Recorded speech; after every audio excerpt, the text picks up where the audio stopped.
دوسرا علم جو ہے زبان کا، وہ اس لیے ہے کہ کل قیامت والے دن لوگ یہ نہ کہیں ہمیں حرام حلال کا پتہ نہیں چلا، جائز و ناجائز کا پتہ نہیں چلا، احکامات شریعت کی ہمیں خبر نہیں لگی۔ وہ اس لیے ہے، لیکن نفع بخش علم جو ہے وہ دل کا علم ہے۔ کون فرما رہے ہیں؟ نبی کریم علیہ السلام کی ذات کہ نفع بخش علم جو ہے وہ دل کا علم ہے۔ اب ذرا دیکھیے کہ ہم علم زبان کا پڑھ رہے ہیں، اس میں دنیا داری کے لحاظ سے ہم پی ایچ ڈی تک چلے جاتے ہیں۔ ادھر اسلامی دنیا میں تو ہم دورہ حدیث کر لیتے ہیں، اس سے بھی آگے پڑھتے رہتے ہیں۔ اب آپ دیکھیے کہ اس کے درمیان، اس تعلیم کے درمیان، تعلیم کے وقت کے درمیان کتنے استادوں کو آپ نے تبدیل کیا ہے، یہ ہے ذہن میں؟ بہت سارے اساتذہ سے آپ نے پڑھ کر یہاں تک پہنچے، یہ ہے زبان کے علم کی بات۔ اب آپ یہ فرمائیں کہ دل کا علم جو ہے وہ اس سے ہے بھی اہم، تو اس کو بغیر استاد کے حاصل کر لیں گے۔ پیر جو ہوتا ہے وہ دل کا عالم ہوتا ہے، دل کا سبق دیتا ہے، تو اس کے پاس جانا اس سے زیادہ ضروری نہیں، اس سے زیادہ ضروری ہے، کیونکہ اس کا جو ہے ہمیں فرق بتایا ہے تو شیخ عبد القادر جیلانی نے فرمایا کہ یہ علم جو ہے یہ کسی کے پاس نہیں، یہ اولیاء کرام کے پاس ہے، اور یہ علم حاصل کرنا واجب اور فرض ہے۔ دل زبان کا علم جو ہے وہ دنیا کے مطلب کے لیے یا اپنے احکامات شریعت پر واقفیت کے لیے پڑھتے ہیں۔ جو نفع بخش علم ہے اسے کبھی اس کتاب کو اٹھایا بھی نہیں۔ تو اب آپ کو حضرت جو یہ بات مشورے کے طور پر فرما رہے ہیں کہ آپ بیعت ہو جاؤ، مطلب یہ ہے کہ جو ضروری علم ہے جس کا تعلق ہمارا دنیا اور آخرت کے ساتھ ہے، تو اس معلم کے ساتھ کیوں نہیں جڑ جاتے تاکہ وہ حاصل ہو تو آخرت کی ہماری بھلی ہو جائے۔ اس کے پڑھنے سے آخرت بھلی ہونا تو دور کی بات ہے، والدین کا جو ایک حق بنتا ہے اپنے اولاد پہ وہ اس سے بھی محروم ہے۔ اب پی ایچ ڈی کرنے کے بعد اسے کلام پاک میں سے تو ایک سورت بھی نہیں آتی، تو آپ کے لیے وہ ایصال ثواب کیا کرے گا؟ جبکہ آقا علیہ السلام نے فرمایا کہ بہترین صدقہ جاریہ نیک اولاد ہے۔ اچھا، پھر کچھ لوگوں کا یہ خیال ہے پیر ایک ہوتا ہے، پیر اگر ایک ہوتا ہے اس کے بعد بیعت کا نہیں ہے، یا وہ چلے گئے یا ان کا انتقال ہو گیا تو بس وہ مقصود تھا پیر۔ تو مجدد منور، مجدد الفسانی احمد فاروقی سرہندی رحمۃ اللہ تعالی فرماتے ہیں جیسے بقیہ دوسری تعلیم کے لیے آپ اساتذہ بدلتے جاتے ہیں انتہا تک، اس استاد کی بھی ضرورت ہے۔ اگر ایک دنیا سے چلا گیا، آپ نے تو علم حاصل کرنا تھا، تیرا مراد پیر تو نہیں تھا۔ اور بڑے عجیب انداز سے فرمایا، طالب انوارات، طالب تجلیات، طالب لذت، طالب حلاوت، آخر میں لکھتے ہیں طالب پیر، طالب خدا نیست۔ فرمایا یہ علم جو ہے یہ تو اللہ تک پہنچاتا ہے، تو پہنچانے کے لیے ذریعہ جو ہے وہ اولیاء کرام ہے۔ اولیاء کرام آقا علیہ السلام کی بارگاہ میں پیش کرتے ہیں، آقا علیہ السلام پھر اللہ کی بارگاہ میں پیش کر دیتے ہیں۔ یہ اس لیے علم پڑھا جاتا ہے اللہ تک رسائی کے لیے، اور یہ پڑھانے والے جو ہیں وہ اولیاء کرام ہوتے ہیں ان کے۔ اب بہت سارا بس جی پیر تو ایک ہی ہوتا ہے، اگر ایک ہوتا ہے تو آپ نے یہ بات کہاں سے سیکھی؟ یقیناً اپنے کسی بزرگ سے یہ سنا ہوگا کہ پیر ایک کی۔ اب ہماری تاریخ کے اندر یا ہمارے ماحول کے اندر، اسلامی ماحول کے اندر جن کا ایک بہت بڑا نام ہے حضرت شیخ عبد القادر جیلانی محبوب سبحانی قطب ربانی رضی اللہ تعالیٰ، اور آپ سب لوگ ان کو غوث الاعظم کہتے ہیں، ایسا ہے نا جی؟ تو آپ کے 4 پیر، ایک کا وصال ہو گیا، پھر ابھی تشنگی باقی تھی، علم حاصل پورا نہیں ہوا تھا تو دوسرے کے ہاں چلے گئے، وہاں بیعت ہو جائے گئے، ان کے ہاں رہے، ان کے وصال کے بعد پھر اور کہیں چلے گئے، ان کے وصال کے بعد پھر اور کہیں چلے گئے، آخر میں جو بزرگ تھے فرمایا کہ اب آپ نے علم حاصل کر لیا ہے، اب کہیں نہ جانا، اب کہیں نہیں جانا آپ نے، اب آپ لوگوں کو یہ فیض پہنچاؤ۔ فرمایا اس تلاش کے اندر اب جو آدمی یہ سمجھتا ہے کہ بھئی اللہ اللہ کرنا ہے، اللہ تک پہنچنا ہے، تو فرماتے ہیں میں نے یہ تجربہ کیا ہے۔ کون کہہ رہے ہیں؟ شیخ عبد القادر فرماتے ہیں کہ میں 15 برس جنگلوں میں رہا، 15 برس جنگلوں میں رہنے کے بعد لوگوں نے پوچھا کھاتے کیا تھے؟ فرمایا پتے کھا کے گزارا کیا۔ آپ کا جسم سبز ہو گیا تھا پتے کھا کھا۔ فرماتے ہیں نہ مجھے کسی نے دیکھا اور نہ میں نے کسی کو دیکھا 15 برس تک۔ فرماتے ہیں کہ میں اپنے طور پر اللہ کی تلاش میں لگا ہوا ہوں، تو ایک سفیدی سامنے آئی، کہا عبد القادر آپ کو عبادت کی ضرورت نہیں ہے، آپ نے حق ادا کر دیا عبادت کا۔ آپ ان پڑھ تو نہیں تھے، پڑھے لکھے تھے، آپ نے عبادت کا حق ادا کر دیا، اب عبادت کی ضرورت نہیں ہے۔ تو آپ نے آقا علیہ السلام کا فرمان تو سنا ہوا تھا، پڑھا ہوا تھا، ما عبدنا کا حق عبادت کا۔ کون فرما رہے ہیں؟ نبی کریم علیہ السلام۔ یا اللہ تیری عبادت کا حق مجھ سے ادا نہیں ہوا، ما عبدنا کا حق عبادت کا، اے اللہ تیری عبادت کا حق مجھ سے ادا نہیں ہوا۔ وہ کون ہے عبد القادر جو یہ سمجھ بیٹھے کہ اللہ کی طرف سے یہ حکم ہے کہ تو عبادت کا حق ادا کر چکا؟ تو آپ نے لا حول ولا پڑھا، لا حول ولا پڑھا۔ جب آقا علیہ السلام نے یہ فرمایا تو میں کون ہوتا ہوں کہ میں عبادت کا حق ادا کر چکا؟ تو لا حول ولا پڑھا۔ پھر آواز آئی آپ کے علم نے تجھے بچایا۔ یہاں پھر آپ نے پھر نہیں میرے علم نے نہیں بچایا، میرے رب نے مجھے بچایا۔ پھر آواز آئی کہ اے عبد القادر اسی مقام پر پہنچے ہوئے جہاں آپ تھے، عبادت جہاں تک آپ کر چکے تھے، 70 لوگوں کو میں گمراہ کر چکا، 70 لوگوں کو گمراہ کر چکا، آپ ہی بچ گئے، فرمایا میرے رب نے مجھے بچایا۔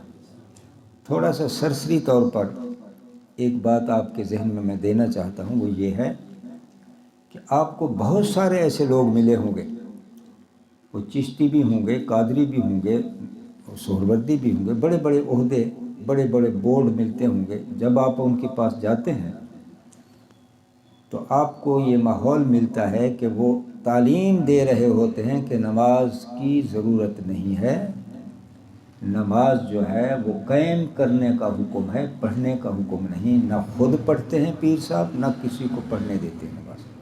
ایسا ہے کہ نہیں؟ کس لیے؟ یہ جیسے اس وقت، یہ کب کی بات ہے؟ اس وقت کی بات ہے جب شیخ عبد القادر جیلانی محبوب سبحان رحمہ، تو وہ اس وقت 70 لوگوں کو میں گمراہ کر چکا، شیطان کر رہا۔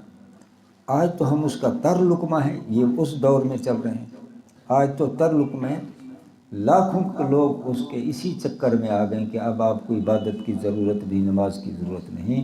اب آپ تو ان لوگوں سے یہ پوچھیں کہ تم کہاں سے ایسے پیر آ گئے کہ جس پر نماز فرض نہیں ہے، جبکہ سب سے بڑھ کر پیر تو نبی کریم علیہ السلام ہے۔ ہم پر 5 نمازیں فرض، آقا علیہ السلام پہ 6 نمازیں فرض۔ اب یہ ہوا کیا کہ کسی نیک آدمی کی صحبت میں نہیں بیٹھ پائے، ان کی راہبری صحیح نہیں ہو سکی، اس لیے وہ گمراہ ہوئے چلے جا رہے ہیں۔ تو اب میں عرض یہ کر رہا تھا، یہ جو ہمارا فلسفہ ہے کہ کہیں اور بیعت نہیں ہونی، اس فلسفے کو پہلے صحابہ کرام نے توڑا۔ ان کے اس نظریے کو آقا علیہ الصلوۃ والسلام سے بڑھ کر کوئی پیر نہیں ہے۔ جس وقت سیدنا ابوبکر صدیق رضی اللہ تعالیٰ خلیفہ بنے تو سب صحابہ کرام نے آپ کے دست حق پرست پہ بیعت کی۔ وہ ان کا نظریہ اسی وقت ختم ہو گیا۔ اس لیے یہ اعلیٰ سے اعلیٰ ترین سنت ٹھہری کہ بیعت دوسری جگہ ہو سکتا ہے بندہ، ٹھیک ہے نا۔ اب ایسے کوئی خیالات کے لوگ ہوں ان کو بھی میں عرض کروں گا۔ یہاں ایک بات میرے ذہن میں آ رہی ہے، وہ یہ کہ میں یہ جو کچھ دعوت دے رہا ہوں یہ میرے پیر کا فرمان ہے۔ پیر کا فرمان ہے کہ جو لوگ آئیں ان کو یہ دعوت دو، ان کو یہ ذکر والی باتیں کرو۔ تو جو آپ ذکر والی بات کرو گے تو یہ آپ کی ذمہ داری نہیں، وہ ہماری ذمہ داری ہے کہ جو مفید چیز ہے وہ ہے نور۔ آپ کے اس مشورے سے ان کے دلوں کے اندر نور منتقل ہوگا۔ وہی نور جو ہے وہ حقیقت میں وہی جس کی ہمیں چاہت ہے، اس نور سے ہم ایمان کی دولت حاصل کر کے اسی ایمان کی دولت سے آخرت کا سفر کریں۔ تو میں اس لیے یہاں یہ جو بات کہنے والی تھی وہ یہ تھی کہ میں یہ نہ سمجھو کہ میں اپنے آپ کو پیر سمجھتا ہوں، اس قابل سمجھتا ہوں کہ میں آپ کو بیعت کروں، لیکن پیر کا فرمان ہے کہ نہیں، اس نعمت کو پہنچانے کے لیے آپ ان کو سلسلے میں داخل کیا کرو۔ رہا ان تک اس نعمت کا پہنچانا وہ ہمارا کام ہے، وہ ہمارا کام۔ بس آپ نے ایک شرط پوری کرنی ہے ہماری طرف سے، ایک سفیر کے طور پر ان کو مشورہ دینا ہے۔ تو میں پھر عرض کرتا ہوں کہ آپ میرے ساتھ پڑھیں گے، آمنت باللہ و ملائکتہ و کتبہ و رسلہ والیوم الآخر والقدر خیرہ و شرہ من اللہ تعالی والبعث بعد الموت، استغفر اللہ تعالی ربی من کل ذنب و اتوب الیہ۔ آمین آمین۔ لا الہ الا اللہ۔ اور کھڑے اب نبی کریم علیہ الصلوۃ والسلام نے فرمایا، ما سب اللہ فی صدری شیء الا سببتہ فی صدر ابی بکر۔ فرمایا جو کچھ اللہ نے میرے سینے میں رکھا کچھ نہیں چھوڑا جو میں نے صدیق اکبر کے سینے میں نہیں رکھا۔ تو یہ ہمارا سلسلہ جو ہے وہیں سے چل رہا ہے۔ تو وہ میں فرداً کسی کی خدمت میں حاضر نہیں ہو سکتا۔ اب سب کو دکھانے کے لیے میں عرض کر رہا ہوں کہ یہاں دل ہوتا ہے بھائی جانب، یہاں آپ نے خیال کرنا ہے کہ دل کر رہا ہے اللہ اللہ، بس کہنا تو یہی ہوتا ہے، لیکن بزرگوں کا فرمان ہے جب آپ یہ کہیں گے ان الفاظوں میں ایک نور شامل ہوگا جو لوگوں کے دلوں میں منتقل ہوگا، اور یہ وہی نور ہے جو قیامت والے دن پل صراط سے ایک لمحے سے بھی پہلے گزر کر کے بہشت میں پہنچا دے گا۔ اللہ اللہ یہاں دے۔ اچھا، تو یہ نعمت جو ہے دراصل وہیں سے چلی آ رہی ہے۔ اب بزرگوں نے فرما دیا ایسا کرو، ایسا ہو گیا۔ ایک مرتبہ ایسا ہوا، ایک ہے تو بڑا پیچیدی سی بات، آپ سمجھ جائیں شاید۔ ایک ہوتا ہے نزول ارواح۔ نزول ارواح ہوتا ہے کہ اس کی ادنیٰ مثال یہ ہے کہ کبھی کبھی آپ کے سامنے ایسے لوگ آئے ہوں گے جن پر جن کے اثرات ہوتے ہیں، جنات کے۔ اب وہ باتیں بھی کر رہا ہوتا ہے، جب وہ اثر ختم ہو جاتا ہے تو اس سے پوچھو کہ آپ نے یہ کہا، آپ نے یہ کہا، یا آپ نے یہ کہا، وہ کہتا مجھے نہیں پتہ، مجھے نہیں پتہ۔ وہ باتیں کون کر گیا؟ اس کے اندر نزول کیا اس نے، جن نے، وہ باتیں کر رہا تھا۔ سارے جسم اور زبان دماغ پر بھی اس کا اثر ہو جاتا ہے۔ یہ تو ہے ایک سائڈ۔ دوسری جو ہے وہ اولیاء کرام۔ اولیاء کرام کے جو ارواح ہیں وہ بھی بعض دفعہ کسی مصلحت حکمت کے تحت کسی پر نزول کرتے ہیں، کسی پر نزول کرتے ہیں۔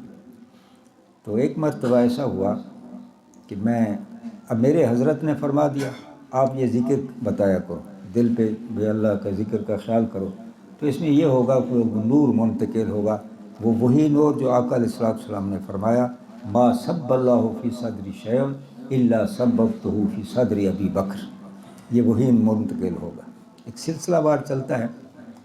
تو ایک دم بیٹھے تھے، ایک فقیر پر نزول ارواح ہوا، وہ میرے قریب لیٹا ہوا تھا، میں بھی لیٹا ہوا تھا، کہیں مہمان تھے، وہ اٹھ کے میرے پاس آ گیا، کہتا ہے السلام علیکم۔ میں سمجھ گیا یہ وہ نہیں ہے، یہ کوئی نزول ارواح کی بات ہو رہی ہے۔ ہاں جی وعلیکم السلام ورحمۃ اللہ، ہاں جی آپ کون ہیں؟ اس علاقے میں جہاں تھے تو وہ علاقہ ہے حضرت بہاؤالدین بہاؤالحق ملتانی رحمۃ اللہ علیہ کے اولاد میں سے ہیں صدردین صاحب رحمۃ اللہ تعالی علیہ۔ اس شہر کا نام بھی صدردین ہے اور اسی بزرگ کے نام سے ہے۔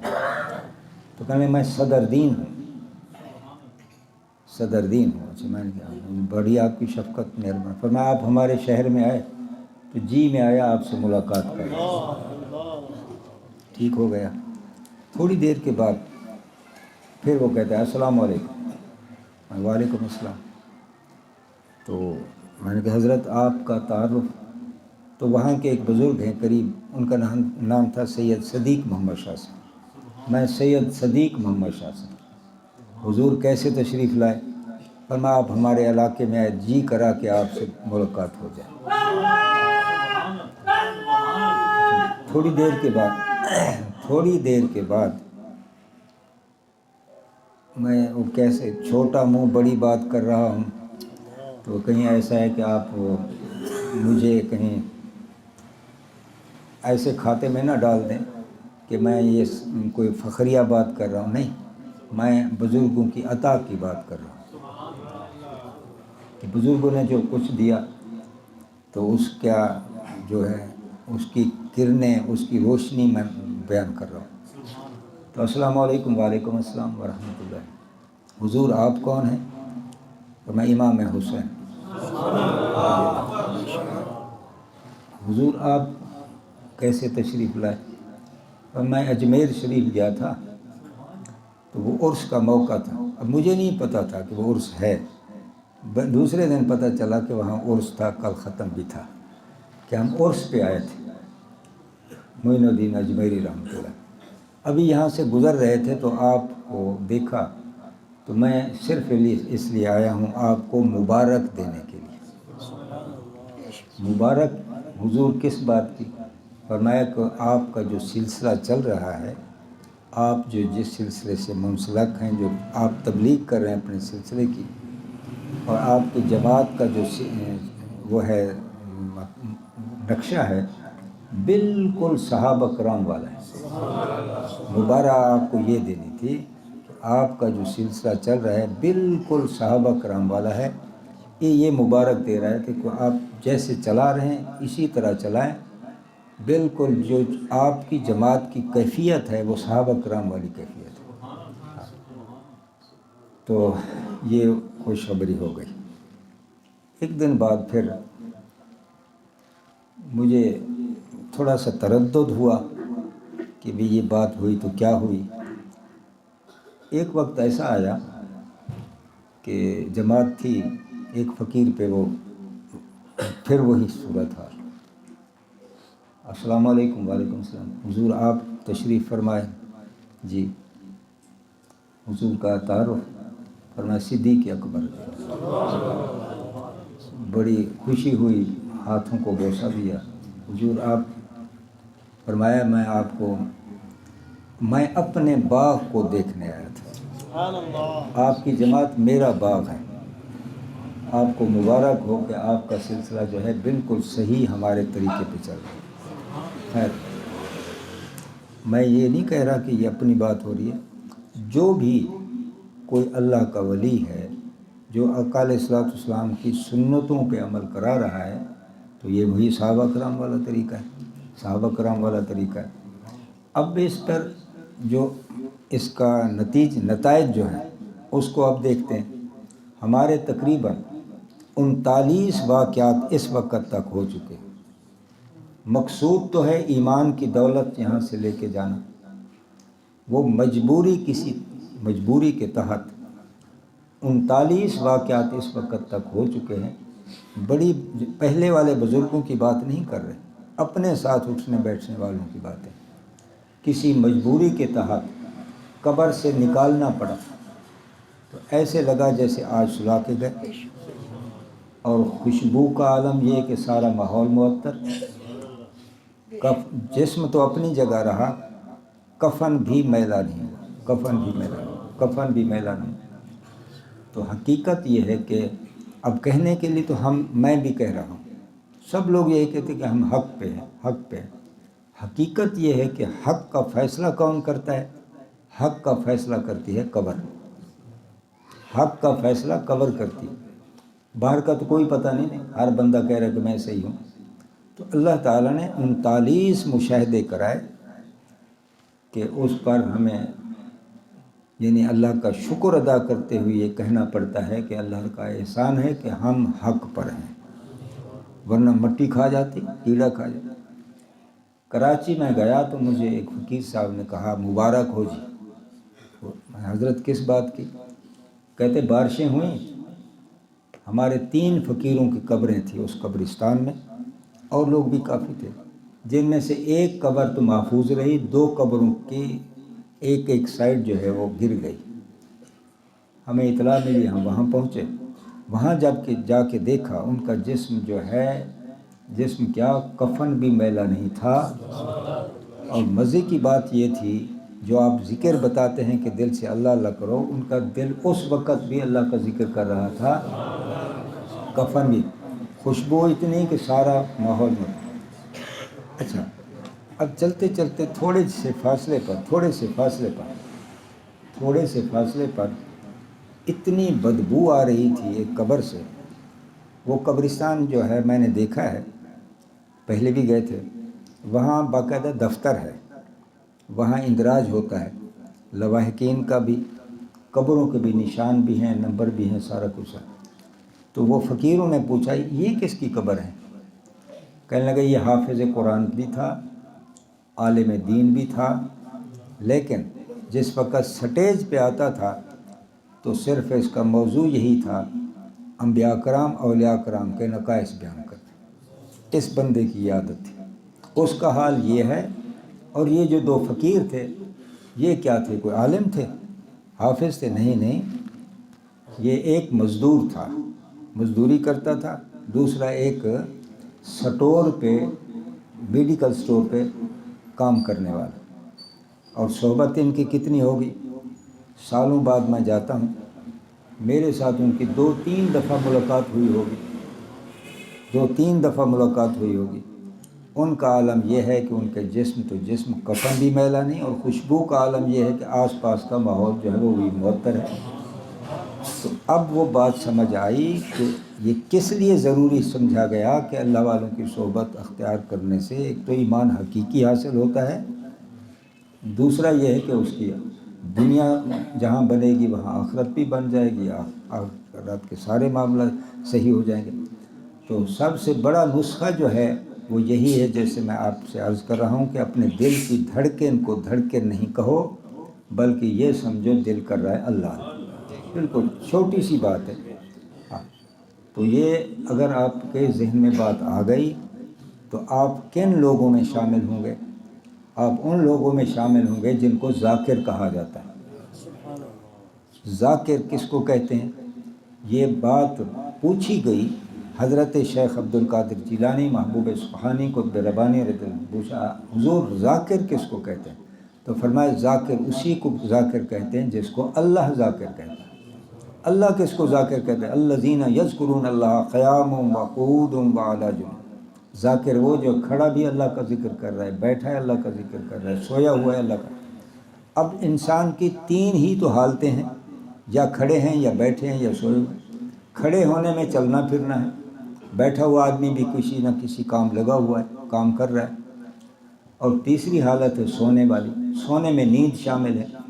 اب اللہ فرما رہے ہیں کہ وہ کھڑا ہے، چل پھر بھی رہا ہے، لیکن میرا ذکر بھی کر رہا ہے۔ یہاں تھوڑی دیر کے لیے ضرور خیال آتا ہے کہ زبان اس کی ذاکر ہوگی، مان لیا۔ اب وہ بیٹھ گیا، بیٹھا ہوا ہے بھی کوئی کام کر رہا ہے، ادھر اس کی زبان بھی ذاکر ہوگی، مان لیا۔ اب نیند، سو گیا، وہ کروٹ کے بل سو گیا، اسے نیند آ گئی، لیکن اللہ پر نہیں، وہ میرا ذکر بھی کر رہا ہے، وہ میرا بھی ذکر کر۔ اب بھی زبان تو ہو گئی بند، تو ذکر کیا ہوگا؟ وہ دل ذاکر ہے، اس لیے اللہ فرمائے، کیونکہ اللہ فرمائے میں تو تیری دلوں کو دیکھتا، لا ينظر الى صورکم و الى اموالکم ولکن ينظر الى قلوبکم و الى نجاتکم و اعمالکم۔ اور آقا علیہ السلام نے فرمایا قیامت کا جب دن ہوگا تو یہ فرشتوں کو حکم ہوگا کہ اس کے اعمال رکھ دو، رکھ دیے جائیں گے۔ پھر اللہ تعالیٰ فرمائیں گے کہ اس کا کوئی اور عمل ہے تو رکھو۔ عرض کریں گے یا اللہ ہمارے پاس اور تو کچھ نہیں، ہم تو اس کے اشارات کو بھی رکھا۔ تو اللہ تعالیٰ اپنے قدرت والے ہاتھ سے اس کے نیکیوں کے پلے میں جب کچھ رکھیں گے تو یکدم بھاری، یہی فرشتے تعجب سے عرض کریں گے یا اللہ یہ کیا تھا؟ اللہ فرمائیں گے کہ دلوں کے راز تو میں جانتا ہوں، یہ بندہ مجھے دل سے یاد کیا کرتا۔ جیسا کہ نبی کریم علیہ السلام نے فرمایا تنام عینایا یا لا ینام قلبی، میری آنکھیں سو جاتی ہیں، میرا دل جاگتا رہتا ہے۔ تو محدثین کیا فرماتے ہیں؟ فرماتے ہیں دل کس لیے جاگ رہا ہے؟ یا اللہ کے ذکر کے لیے، یا قیامت تک اپنی امت کی نگرانی کے لیے۔ آقا علیہ السلام کا دل مبارک۔ تو عزیز و دوستو، اٹھتے بیٹھ جب کبھی فرصت ہو، دل کے آئینے میں ہے تصویر یار، جب کبھی گردن جھکائی دیکھ لی۔ کہیں کہیں ویلے اپنی زبان اس گال ہی کروں، کہیں کہیں ویلے دل تے خیال لیتا، یہ دل پہ کریں اللہ اللہ نال تصور یہ ہوئے کہ دل اللہ اللہ کرے نہ پہ، تے تصور یہ ہو کہ آقا علیہ السلام دے قلب مبارک جو نور پیان دے، سارے دلوں کو روشن پہ کریں دے، ٹھیک ہے نا سی؟ جن دے بارے آقا علیہ السلام نے فرمائی اتقوا من فراست المومن فإنہ ینظر بنور اللہ، مومن کی فراست سے ڈرو، وہ اللہ کے نور سے دیکھتا ہے۔ اور قیامت کا دن ہوگا، پل صراط چاہے وہ کتنا ہی سفر کیوں نہ ہو، 1500 سال، 3000 سال، 50,000 سال کا سفر، پل صراط اس کے نیچے جہنم ہے۔ جس وقت یہ مومن قدم رکھے گا تو یہی جہنم پکار کے کہے گی جز یا مومن اطفئ نوروں کا ناری، جز یا مومن اطفئ نوروں کا لہبی، مومن جلدی سے نکل، جلدی سے نکل، تیرا نور تو میری آگ کو بجھا رہا ہے۔ تو اتنی بڑی دولت لے کے آئے وہاں سے، وہ مجھے بجھارے، اگر تو آہستہ سے چلے گا میں تو ٹھنڈی ہو جاؤں گی، مجرم لوگوں کو کچھ بھی نہیں بگاڑ سکتی۔ تو آقا علیہ السلام نے فرمایا آنکھ جھپکنے کی دیر سے بھی پہلے اتنا بڑا لمبا سفر طے کر کے بہشت میں پہنچ جائیں گے۔ اسے عام نہیں سمجھیں گے۔ باقی درود و سلام پڑھیں، کثرت سے پڑھیں، ٹھیک ہے نا جی؟ تو یہ مشورے کے طور پر اس لیے میں عرض کر رہا ہوں کہ میری بات آپ کو زیادہ تفصیل میں جا پڑتا ہوں بعض دفعہ، اس لیے کہ آپ کے ذہن کے اندر ایک اس کی اہمیت آ جائے، تاکہ اہمیت آئے گی تو بات بنے گی، اس پہ آپ کوشش کریں گے۔ اگر آپ کے ذہن میں کوئی اہمیت نہ آئے تو پھر تو سنی انسنی ایک ہی سمجھ لیں، سنا ٹھیک ہے، نہیں سنا بھی ٹھیک ہے۔ جن لوگوں نے اس پہ عمل کیا تو ان کا حال یہی ہوا۔ آپ کے بڑے مشہور ایک بزرگ گزرے ہیں سندھ کے اندر، قادریہ طریقے کا، ان کا ایک مرید۔ اچھا اے جیسے سو میں کتنی دیر تک گال کر سکتا؟ بس ختم کروں چاہوں، ٹھیک ہے نا؟ اچھا بس ایک بات، یہ جو میں عرض کر رہا تھا کہ ان کو کفن بھی میلا نہیں ہے، تو یہ دل کا ذکر، درود و سلام، نماز کی پابندی سے۔ قادریہ طریقہ جو ہے اس میں جو ہے نا ذکر بتایا جاتا ہے کلمہ شریف کا، لا الہ الا اللہ الا اللہ الا اللہ، اللہ اللہ ہو اللہ اللہ ہو، اسی طرح طریقہ ہے ان کا اللہ اللہ۔ تو ایک شخص نے اپنے پیر صاحب کی خدمت میں عرض کیا، حضور عشاء کی نماز کے بعد، ذرا یہ غور سے سنیں گے، عشاء کی نماز کے بعد انہوں نے عرض کیا حضور مجھے اجازت چاہیے، صبح میں تہجد کی نماز پڑھ کے چلا جاؤں گا، اگر میں نے باجماعت نماز پڑھی تو میں اپنی منزل پہ نہیں پہنچ سکوں گا، جہاں اس نے جانا تھا، اس کا گھر تھا۔ تو آپ نے فرمایا ٹھیک ہے چلے جانا۔ تہجد کی نماز پڑھنے کے بعد وہ وہاں سے روانہ ہوا تو راستہ جو ہے وہ قبرستان کے قریب سے گزرتا تھا، ٹھیک ہے نا صحیح، قبرستان دے نال گزردا ہا، جسے گزردا پیا تے آواز آئی لا الہ الا اللہ، لا الہ الا اللہ، لا الہ الا اللہ محمد۔ اچھا اس نے سوچا کہ شاید کوئی میرا پیر بھائی بیٹھا ہے، اس وقت میں جا کے ملاقات کروں۔ وہ جب پلٹ کے آیا نا جی، پلٹ کے جب آیا تو کوئی موجود نہیں تھا، لیکن قبر میں سے آواز آ رہی تھی، سبحان اللہ سبحان اللہ۔ قبر میں سے آواز آ رہی تھی۔ اب اس نے سفر موقوف کر دیا، اسے پتہ چلا کہ یقینی بات ہے کہ یہ میرا پیر بھائی ہے، جو پیر صاحب جو ہمیں ذکر بتاتے ہیں یہ وہی تو کر رہا ہے، چلو یہ خبر جو ہے اپنے پیر صاحب کو دیں گے۔ وہ پھر پلٹ کے گیا وہیں، اس نے باجماعت جب نماز پڑھی تو حضرت پلٹ کے قوم کی طرف مخاطب ہو کے جب بیٹھے دعا کے لیے تو اسے دیکھا سامنے بیٹھا، ارے تو کہہ رہا تھا میں چلا جاؤں گا، تو کیوں بیٹھا؟ اس نے سارا واقعہ بیان کر دیا، فرمایا چلو جی نماز ہو گئی، دعا ہو گئی، خدا لو جی، خدا لے کے آ گئے، اسے قبر کشائی کرو۔ قبر کشائی ہوئی، سارا جسم مٹی ہو گیا ہے، سر باقی ہے، زبان باقی ہے جس پہ ذکر ہے۔ اب اس کے بعد آپ کے ریمارکس ذرا سنیے۔ آپ فرماتے ہیں یہ بندہ میرے پاس 18 برس رہا ہے۔ میں ابھی بات کہہ گیا کہ میں اس لیے زور دے رہا ہوں اس بات پہ کہ آپ کے دل کے اندر اہمیت ہو اور آپ اسے کریں۔ 18 برس میرے پاس رہا، میں اسے کہتا رہا ارے اللہ کے بندے اس کلمے کو زبان تک محدود نہیں رکھو، اس کلمے کو دل کے اندر اتارو۔ یہ ایک کان سے سنتا تھا، دوسرے کان سے نکال دیتا تھا۔ اگر یہ دل سے اللہ کا ذکر کرتا تو اس کا سارا جسم بھی ہوتا اور یہ اللہ کا ذکر بھی کرتا، اس کے کفن کو بھی کچھ نہ ہوتا۔ صرف میں نے آپ کو دکھانے کے لیے کہ آپ اس سے سبق سیکھو کہ آپ نے بھی اگر اسی طرح کیا تو آپ کا حال بھی یہی ہوگا۔ آپ دل میں اتارو اللہ کے نام مبارک کو، تو آپ قیامت تک پھر الا ان اولیاء اللہ لا یموتون بل ینتقلون من دار الی دار کے زمرے میں آ جاؤ گے۔ تو عزیز دوستو کوشش فرمائیں گے درود و سلام کثرت سے پڑھیں، نماز کی پابندی کریں۔ ایک اور بات بھی چھوڑی سی، ہمارے ایک پیر بھائی تھے تو وہ یہ اپنا چوب کاری کا کام کرتے تھے دیہاتوں کے اندر۔ اس کے پاس ایک گدھا تھا۔ ایک دن صبح اٹھا نماز کے لیے تو گدھا غائب، نماز پڑھ کے فوراً اس گدھے کی تلاش میں گیا۔ تو تلاش میں جب گیا تو ایک قبرستان سے گزرا، اسی قبرستان کے اندر ہمارے پیر صاحب کے سسر کی قبر تھی۔ اچھا جب بھی وہ یہاں سے گزرتا تو لازماً کھڑا ہو کے فاتحہ پڑھتا، اچھا اب گدھے کی تلاش میں اسے ہوش بھی نہیں ہے، اب اس قبر سے گزر گیا۔ جب گزر گیا چند قدم آگے، فقیر اللہ ڈتا وہ فقیر اللہ ڈتا وہ فقیر اللہ ڈتا، بڑا حیران یہ کون ہے سر پہ مرے نے پیچھو بلا آوے تو حضور دے سسر دی قبر چو اے اللہ ڈتا یہ کیا روز تے ختم پڑھ کے نا آج کیوں بھجا میں نے اتنے کھڑ پہلے فاتحہ پڑھ گڈھا تے کو مل گئی سی قبر دی وچ آواز۔ پھر اس نے مجھے بڑی شرم آئی، میں پھر کھڑا ہو گیا، ایک دفعہ عالم شریف پڑھا، 3 دفعہ کل شریف پڑھے کہ آئے کہ برسر میں روی شادی کے نا اثر اخلاص و اثر الحمد و ارسر اخلاص و الحمد بخا۔ ایک آدمی کی قبر پہ لکھا ہوا تھا اے کہ برسر میں روی شادی کے نا، اے میرے سر سے گزر جانے والے آپ کو اللہ خوشیاں دے۔